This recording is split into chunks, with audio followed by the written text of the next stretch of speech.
According to the Alzheimer's Association, of the more than 6 million Americans living with Alzheimer's disease, the majority of them are women. And according to a new study from Cleveland Clinic, many of them don't even realize that they're at a higher risk, but they are more likely to do something about it if they're educated. Nearly 2/3 of Americans with Alzheimer's disease are women, but according to a new Women's Alzheimer's Movement at Cleveland Clinic survey, 82% of women aren't even aware that they're at greater risk for developing the disease. I was surprised how many women didn't know that they were at risk for Alzheimer's disease to a greater extent than men.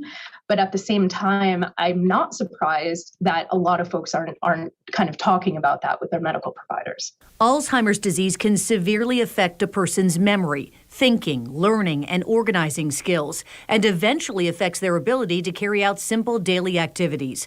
Dr. Jessica Caldwell says there are many factors that can put a woman at risk.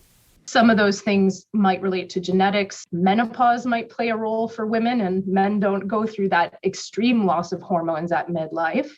And there is also a lifestyle piece to this. So women exercise less than men do, for example, and not being physically active is a risk for Alzheimer's disease. The survey also found that 73% of women have not talked to their doctors about brain health, and 30% say they're worried about getting Alzheimer's. However, the good news is women are highly motivated to make lifestyle changes to reduce their risk.